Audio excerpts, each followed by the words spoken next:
माँ काली recording studio, हर पल हर घड़ी आपके साथ।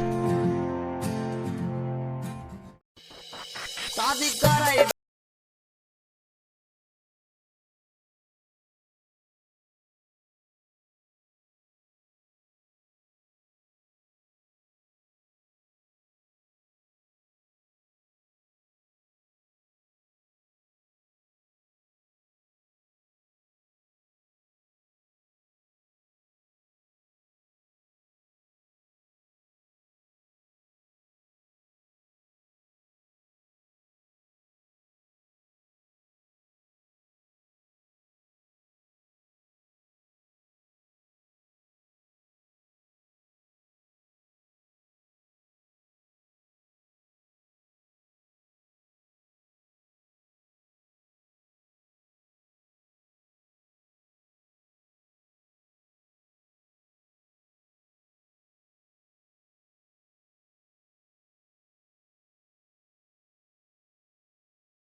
बजाइया गे कहिलस खेसारी के सपना पूर्त कहिया गे कराई दे पियर क्यूटी शर्ट वाली से सरस्वती मैया गे बिना के बजाइया गे कहिलस खेसारी के सपना पूर्त कहिया गे आसन तोहर लगे बहु कमल फूल लाई आसन तोहर लगे बहु कमल फूल लाई शादी कराई दे शादी कराई दे शादी कराई दे पियर की फराक वाली से शादी कराई दे पियर की टी शर्ट वाली से शादी कराई दे पियर की टी शर्ट वाली से।